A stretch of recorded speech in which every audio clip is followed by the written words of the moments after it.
cheesecakes and giant bongs. Ricky Lake and Howie Long. Giant boobies, firm and strong. Not here. Only in the USA. Hey, come on home today. All right, thank you for tuning in. This is Politorotica, and we're going to be talking about Family Guy today. So I don't know if that's going to be interesting to you, but if you are so inclined, continue watching.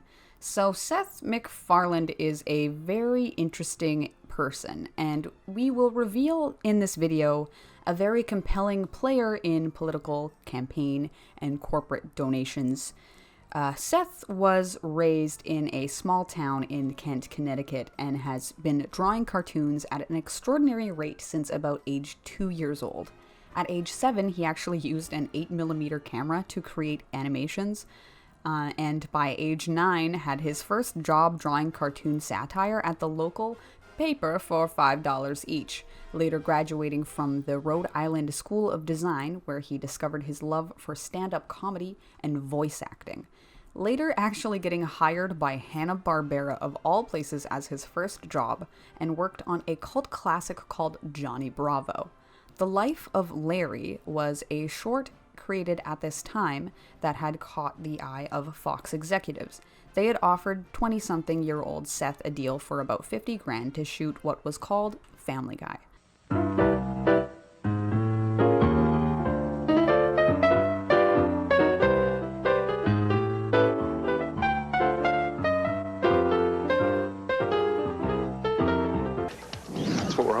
Is it'll be the kind of show where you can tune in and you won't know what to expect. Family Guy is about the life of the Griffin clan. They're coming from such radically different directions, each one of them. Promise me, Peter. It's headed up by a politically incorrect Drop pop. of alcohol is going to touch these lips tonight. Hey, who wants to play Drink the Beer? Right here. Sort of an animated Archie Bunker. All right. The hot new take on the nuclear American family. We know this, so there's not much to talk about there. So Fox sniffs out some cheap labor and makes a deal with 20-year-old Seth.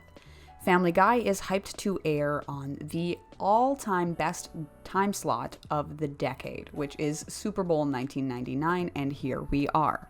We all know Family Guy fundamentally changed after cancellation, and then, of course, subsequently after 2010, when Seth MacFarlane began writing other things and lending more of a hand to American Dad and the shows and TV that were coming out, and Ted, etc. So the politics has changed as well, but we are saving that for, I guess, later in the video or maybe a next video. I don't know. So let's talk about the creator of this show. The politics of Seth as a person and as a creator, and how it influences this program, and then, I guess, me. So, to begin, Reaganomics has had a fundamental effect on America. So it shows its head in American Dad, but we are talking about Family Guy right now, so, well, that's where we are. We're talking about Family Guy, not American Dad. So, on the grounds of politics, what we do, if you know what I mean, you and I, and because we're not donors or elected people or people that have a lot of money, what we do and what we think matters, because we vote and we vote for where the money goes and how it's used, etc. The notion and motif of uninformed or lazy intellectualism is a great way to talk about these issues, and that is basically what Family Guy is. Not saying that it is lazy intellectualism, it is talking about and replicating and parodying lazy intellectualism. So Seth represents progressive values in his work in many ways. There is a difference between being a squeaky clean, perfect PC person like Mr. PC Principal. This can mean different things to different people. Of course, we've talked about this before. I would count myself as a politically correct person, but for some, simply laughing at the jokes in this program, or along what is going to be a 30-minute defense of them, I guess that could be a little bit too far, or maybe you could get kicked out of the politically correct fandom. The politics of Seth are very clear in Brian, and in a lot of the general work that comes from Family Guy, American Dad, etc. Money in politics is the central idea of a lot of progressive values, income inequality, social issues, etc. The one thing that anyone can do to influence these things other than voting is to donate or influence politics with money. I am a capitalist. I like eating at Sugarfish. I like drinking Fiji water. I like going on Amazon.com on my phone and then sitting up 2 hours later and $6,000 later with a stack of Blu-rays, a box of Cadbury cream eggs, and a trombone waiting for me at my front door. But doesn't it seem that things have swung so far in one direction, with the top 1% of the country controlling more wealth than the other 99% combined, that just a little bit of democratic socialism maybe is not the worst idea? Money. And we've been talking about fighting against that, but like I said, there's also ways to combat that in positive ways, like donating to good things. He has become a big-time financial backer for presidential campaigns to small congressional races in all the way back dating to 2008 to now. So starting out donating a sizable amount to the Obama administration in 2008 while they were still, I guess, campaigning. So I guess not the Obama administration, the Obama campaign in 2008. And then Fuzzy Door Production donates $2.5 million to Democrats in 2018, about 10 years later. So after an incident where Tucker Carlson, our good friend, talks smack about a NPR affiliate, Seth actually donates $500,000 to KPCC Radio just to spice things up a little bit and just to ruffle Tucker's panties a little bit, making small dollar donations to Bernie's campaign in both 2016 all the way to 2020, and of course encouraging staff and his friends and peers to do so as well. Lofgren Victory. Sorry, excuse me, I'm having trouble. Lofgren Victory Fund helps Democratic congressional people running, much like how Justice Democrats and other organizations that we talk about on this channel and other left tubers talk about as well. It's very similar organization to that. In a consistency not seen in Brian himself, Seth has fought for the same fundamental ideas, that is, reforming of economic inequality. Even in the first few episodes of Family Guy, kind of touch on the fragility of the modern nuclear patriarch, where Peter loses his job and then they end up on welfare and then hilarity ensues. So they were talking about these issues very early on, whether or not we stray from them. It's something that the creator advocates for in his personal time, and also it bleeds into the work that they create. Admits all the funny, weird, crazy, unpolitically correct things. And they said, la la la la la la la la la la.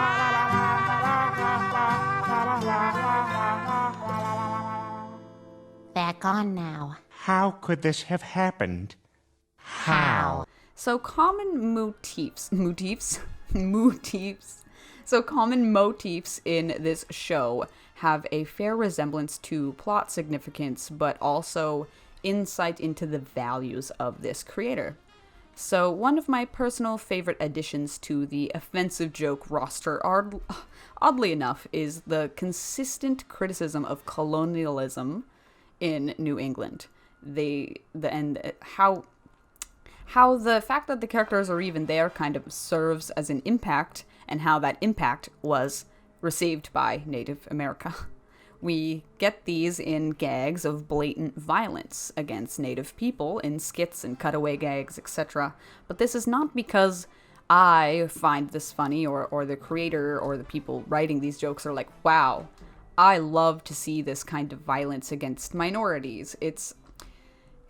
I love that this joke is being addressed. Oppressive colonial violence did happen, and it happened almost randomly and comedically towards Native people, and it's such a part of pop culture, and it's almost as American as apple pie.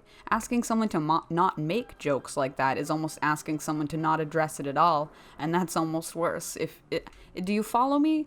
Of course, we wouldn't want these jokes to influence how people view Native American people, but I don't really think that's the intent, and I don't really think that's the result of these jokes in particular, because I relate to them. That's why I feel like I can speak to them. I don't know if you're following me, but the joke isn't the violence against the people, it's who's doing it and why. We're gonna build a new settlement. We'll have a happy new life, and we'll have equal rights for all. Except blacks, Asians, Hispanics, Jews, gays, women, Muslims. Everybody who's not a white man. And I mean white. So no Italians, no Polish, just people from Ireland, England, and Scotland. But only certain parts of Scotland and Ireland. Just full-blooded whites. No, you know what? Not even whites. Nobody gets any rights. America. So, okay, let's explain. The idea behind a bad joke or a rude joke or an offensive joke, etc. A good joke or a well-intentioned one will have a clear antagonist or an opposing idea. In these three cases, or I guess in these cases of a Native American joke, for example, Family Guy would write a gag that hints some old world event or gag that results in some cowboys killing the Indian or something to that effect that results in some sort of violence. Now, to the normal eye, this is like, whoa, why would you joke about that? That happened for real. And yeah, it did. Now you're thinking about it. Now you're thinking about how that's not right. And the antagonist of the joke is the colonial idea that violence against Native people, not the person or show telling the joke that to get the laugh, if you know what I mean. Now it all depends on the execution. Some, if not all, of these well-intentioned raunchy jokes fall completely flat because they're written in a small pool of writers that don't really fully understand the impact that they're trying to make, regardless of the well intentions. If Family Guy airs a long enough, for me to write for it, I promise I'll fix it. The colonial motif extends further than the clear Native American trope, but into the government, the town's iconography, the common back in time episodes taking place in literal colonial USA. This is because Rhode Island and New England in particular have a very, very, okay, so have you ever wondered why New England is called New England? Ever wonder why it got its name? This is the New World. It is literally, in all its clammy glory, colonialism and white supremacy, I guess. It's you know what I mean when I'm saying that. So we explore more artistic and literary motifs in Seth's version or vision of Family Guy, and not just the extension of writers that make up the show and what it is. Everyone has their own collective view of what these characters should be, but this is just my personal analysis. So maybe you may be familiar with the painting of modern artist M.C. Escher. I like to call it Crazy Stairs. So even in my art history class, I like to call it Crazy Stairs. So walking up the stairs and walking down the stairs and walking... Okay, so you get it. So M.C. Escher's work has always reminded me of a quote from the Family Guy's behind the scenes episode, where Seth talks about that you can't do the things that they do in Family Guy and that they do in South Park and even extension The Simpsons in real life, because it's just it would break the creativity of it. It would break the offensivity of it. It would be like way too harsh. That Family Guy can't exist in real life. It's just the art exists only in the confines of a cartoon, and in my opinion, that M.C. Escher paints and creates worlds that only exist in art. Of course, I mean, because they do only exist in art fundamentally, but the way in which they're drawn is just so creative and weird and different, and it opened up a whole nother medium of artists to be able to break the confines of physical reality, like time traveling and going up his stairs and going down the stairs and going up the sideways stairs. And calling back to this particular painting struck me as a common trope in the work of the reality being artistically I guess like referencing fiction and blah, blah, blah, blah, sci-fi bullshit artist garbage. So anyways, every single time that there is a painting in a TV show or a movie or anything in the background, or if it's referenced or talked about, you can read that painting and that painting means something to the plot, whether it's intentional or unintentional. And that's the beauty of taking an art history class, my friends. So you get to learn how to read a painting. It's a very useless skill. I have no job. His economic policies made sense. If you're in the 50s, if you owned the local drugstore, you owned the local grocery store in your town, you were one of the wealthy people. You were one of the rich people in town. If you owned the local laundromat, you were one of the wealthy people. It made sense to vote for economic policies like what John McCain is proposing. Nowadays, decades later, what has happened is exactly what people like Mark Twain and H.G. Wells predicted. Everything's gone like this. So you have the very, very rich controlling half the wealth, the 1% of the wealthiest people in this country controlling half the wealth. The other 99% control the other half. That's a huge imbalance, and the middle class is vanishing.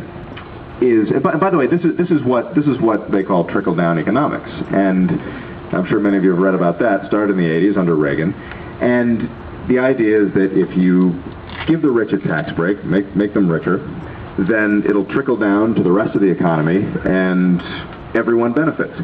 Now, what they aren't taking into account is the psychology of what happens when you get a lot of money. You start to get accustomed to a certain lifestyle, and you start to be extra cautious about preserving that at all costs. And it's a thing that you sort of have to fight. So that means that even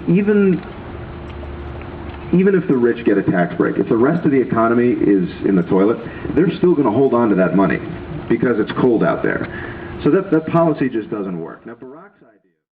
So in the world of Family Guy, or The Simpsons, or animation as a whole, it gives us the ability to explore endless universes and realities that may or may not represent our own. The term Black Mirror or Twilight Zone is another motif that Family Guy, I believe, kind of intentionally uses, because I believe it would be better illustrated if the presence of death continued in the early episodes of Family Guy. I don't know if you remember the character of Death, but the presence of death added a fantasy element to the reality of the Griffin universe and lent a level of mortality to the world that only animation can really allow. And I feel like they really extended that with Roger being from a whole nother universe, just kind of changes that. And Stewie keeps a lot of that early sentimentality of sci-fi tropes that I guess Seth MacFarlane has admitted that he grew up watching and is literally parodying right now and making a profit off of. Family Guy is a Black Mirror. If you are looking into a different world where sometimes these characters represent themselves on a face value, like Peter is Peter and Lois is Lois, and others, they represent a greater narrative, and that's kind of what I wanted to talk about today. Sometimes a chicken fight is just a chicken fight, or a Conway Twitty joke is just meant to take up time because they wanted to cut the episode a little bit earlier, but sometimes these characters are meant to represent certain types of injustice, or characters that act in ways that are unappealing, are actually strategic critiques of our own world, our politics, or just how we watch TV. But with Star Trek, I feel like the influence is very, very, very clear in Family Guy and how the sequential episodes are written in a way where they are not meant to be every single character at every single time. Like sometimes each character in the ship is supposed to represent a different part of humanity or a different part of pop culture or a different idea. They're not always just supposed to be who they're written to be. So Star Trek's non-episodic nature is a clear and, I guess, impersonation of how the modern animated comedy plays out nowadays. That's not by accident. I think it's the proper way to write a animated comedy. There's so many out there that just try a little bit too hard to have this overarching story, And personally, I think the one that has done it the best over the last few years was South Park with their PC arc. Not disrespect strong woman by talking when she's talking! You really think I couldn't have handled that myself? Oh, I was just making sure everything was... You really had to grab the mic out of my hand like that? Shit, I mean, no, sorry, I'm not... here you go. That was beautiful. It was the best way to meld a overarching story with individualized stories, with the adults having their own B-plot and the kids kind of having their own coherent thing going on, and then it kind of switching and then going the other way. They lost it a little bit near the end, but they were really, really getting some good organized storytelling out there, and I believe, like, a lot of that comes from how Star Trek was created and how the stories were told back in that time. So oddly enough, it's a perfect way to tell a comedy story time with elements that may not be on their surface funny. And in Family Guy's case, it's often blatantly offensive. So it's a great way to not commit to a plot sequence and being able to tell a variety of stories week to week without having to keep thinking about what is the next big twist going to be. That's right, until we're syndicated, Fox will never let us die. Please, we're off on the road to Rhode Island, the home of that old campus swing. I talk about the politics of Family Guy without talking about Brian is, like, silly. So Brian, for the most part, is the political voice of the show, good or bad. Brian is a bad Democrat. He is a turncoat. Brian does nothing but undercut his own values and use those same values when convenient to literally lord them over, lord his ideas over people around him, or just jumping on political bandwagons just because principle, or to appear oppressive, or to literally get money, or to have sex with a woman. Brian is the exact example of all the bad liberals in the world, and all the bad Democrats, and all the bad people. And just the damage that they do and have done. Brian is correct in a lot of what he says and what he does, but he as a person and what he is doing to say these words is so hollow and meaningless, and it's almost as hollow and meaningless as Peter's actions. Peter is an allegory for, I guess, the average American low information citizen. In the beginning of the show, he has evolved a lot more, or I guess devolved is a more of a proper word. So other episodes, he is still representing the blue-collar America. Peter's character is not meant to be really read into in the same way that Brian's is, so Peter is and was always kind of written to be a mindless, selfish, buffoon, to execute jokes. There's not really an in-depth analysis of the right. He is just, Americans, and there's not really much to read into there. Stewie is not really, in my view, a factor in this conversation as much as I love his ability to execute homosexuality even as a cartoon baby. He has become a norm. I guess not he. His type of character has become kind of a norm in TV shows after giving stage to an openly hilarious and sometimes easily offensive on-screen gay characters. I think that's important. Representation, even in the weirdest ways, is important. To make people uncomfortable with homosexuality is wrong, you can never go too far. So if someone who's a bigot is watching this and is like, oh, I do not like this gay baby, they need to suck it because, well, Stewie is here, he's queer, and he's not going anywhere.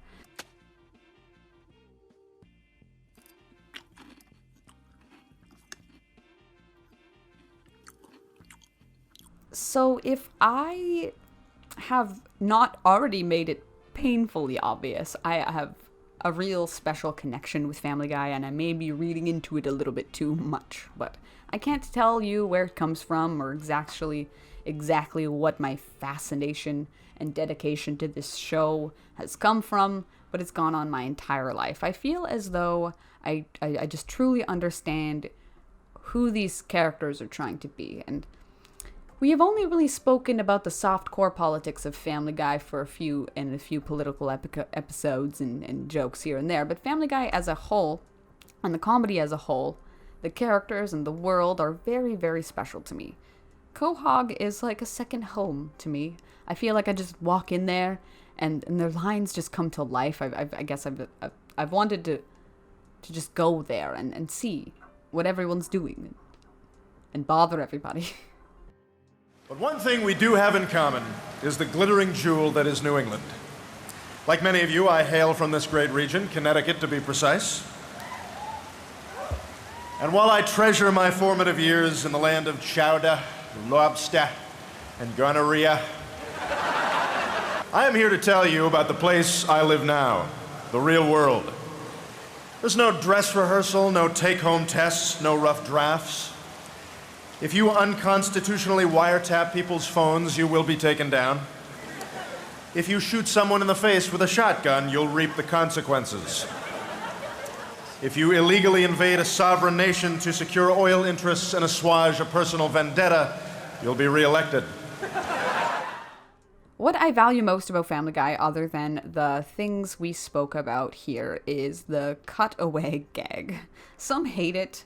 I like it. I don't know why I like it. I just like the obscurity, the whang, the boom, the what. I like feeling something. You laugh, you cry. It's deep down you learned something. Something you might have not learned it today or tomorrow, but one day you'll wake up and you'll be sitting there and you're like, wow, that was awesome.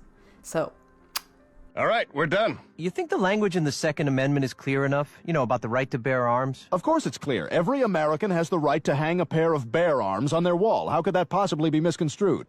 There is no just cause for an invasion of Iraq. Well, that may be. But what we're all forgetting is anyone who doesn't want to go to war is gay. I want to go to war. Oh, yes, we should definitely go. I was the first one who wanted to go to war. A lot of people don't appreciate the cutaway gag. And I, for one, I do. So what I love about it is it's being able to feel the creativity flow from the writer's room, or the jokes told behind closed doors that make people laugh, and then they end up in the bit. It's kind of magical. I just like hearing and seeing that absurdity.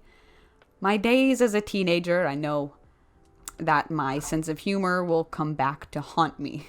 I have made jokes that today's day and age would totally, oh my god, they would get me canceled. But the beauty of this is I have an excuse. It's because Family Guy made me this way. And I'm sure a lot of other teenagers and Zoomers and millennials feel the same way about that. So FCC censorship is the final point that we're going to be talking about when addressing this show as an entirety. Often this show faces censorship. In the beginning, it faced it a lot more than it does now. So the ability for a show to pull enough ratings and to sell enough merch to be able to bypass government regulation is not a new thing. The Simpsons was able to do that. But by the time that I was able, and a lot of the people that grew up with this show as opposed to the other shows in that roster, didn't really get to see that worldwide phenomenon. It was something that was in the past. By the time I was watching Family Guy, The Simpsons was already kind of old news. People weren't watching that. People weren't wearing Bart Simpson things or having that kind of stuff. It was already kind of, we were on to the next big thing, and that next big thing was trying to be, at least it was marketed to us as Family Guy. So the ability for a show to do this again was interesting, because The Simpsons had already done it, but they're doing it again, and Fox is able to market yet another TV show to the same demographic in the exact same way, and we ate it up like we didn't know any better. So okay, hear me out. Shows like this were able to push buttons and get smart and get swifty, so Rick and Morty would never really exist without shows like Simpsons or Family Guy. Creatively, I mean the way that we watch TV, and also the way that TV influences the law. So it used to be that it was like literally illegal to make the kinds of jokes that they do on Family Guy and The Simpsons and all these shows, but now you can do it, so that's great. You can thank them for that. So the brand Family Guy and The Simpsons embody two separate brands. Simpsons has had an aesthetic that embodies Americana and pop culture as a whole all over the world, and it has done so, like I mentioned, for some time by the time that Family Guy had already become a somewhat pseudo-phenomenon. Family Guy is more of like a fashion statement made by frat boys and 10-year-old boys, and I guess me. When Family Guy was new and exciting, having memorabilia was like a badge of honor on the playground, much like I imagine it was for kids in the past with other shows, but this is literally what we were going through at the time. It's like the kid who wore Peter Griffin boxers and had like a skateboard with Bart Simpson on it and had pizza for lunch every day was the coolest kid in school, but now we know his parents just like literally didn't care about him at all. And that's kind of funny, but... Oh my god! Was he just master? Yes. Oh my. Do we rub his nose in it?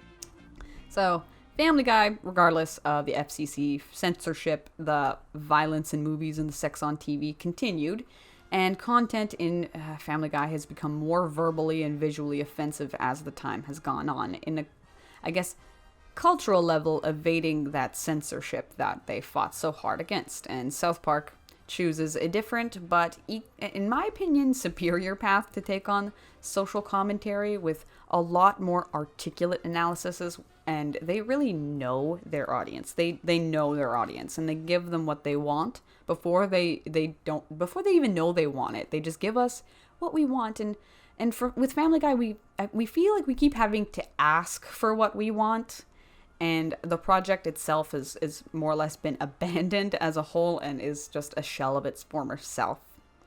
And that's sad for me. What Family Guy was, and I guess is standing for, is still doing the equivalent to Rick and Morty. But Rick and Morty is a Black Mirror to the modern American family as well. And they do that a lot more articulately. I've said the word articulately so many times, but they do it better. They have cutaway gags of all sorts of different dimension traveling. They reference the same pop culture commodities that we know so well, like Back to the Future and Star Wars and the Star Trek. They use the exact same episodic nature where there's like sometimes an overarching story, but each episode is meant to tell its own story. Each episode and each character is like its own analysis of the whatever critique the creators want to do that week. It's not like every single character is always themselves. So Rick and Morty does that in a lot better ways than Family Guy ever could. And that's hard to admit in a 30-minute video where I'm talking about how I like Family Guy. I personally do. You don't have to, okay? My back is hurting from the chair I'm sitting on. Where's the Tylenol? If I lay down flat on the floor, it usually kind of fixes it. The cult following isn't always going to be a trendy fashion statement or a worldwide phenomenon like The Simpsons or Rick and Morty, but it's a way to wear your sense of humor, or at least it was back in the day. The entire world needs to know that anyone who is walking by you, that, hey, I'm funny and I like funny things. And every single person has that own thing, I guess. But back in the day, that was the only way that you could tell other people, like, hey, I like offensive things. I'm offensive. Without going on and on about praise to a show that hardly gets any praise for anything, I genuinely have a special place in my heart for Family Guy. Each and every character has its own motives and a mind of their own, and I can hear their voices when I say these things. I love it. Maybe that's some sort of mental issue if you hear Peter Griffin's voice in your head constantly. So Peter is selfish, he is stupid, and he is a bad dad, and he's an American dad? He's an American dad? So, okay. Breaking too much, I feel like I've just been rambling on about crazy things. If you like videos like this, just continue to watch them, and have a spooky rest of your day. Tune in next week, or probably I'll upload this pretty right away, but we're going to be doing an in-depth analysis of every single political episode of Family Guy and why I like them and what we're going to be talking about at that video. If you're interested in watching stuff like that, then just click here. Goodbye. Bed Bath & Beyond. Oh, boy, I hope you stayed away from that Beyond section.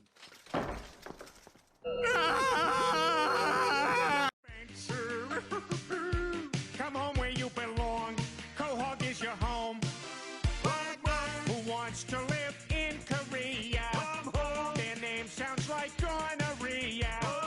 So Quagmire, please tell them see ya. Come on, come on, come on home. Quahog is your home.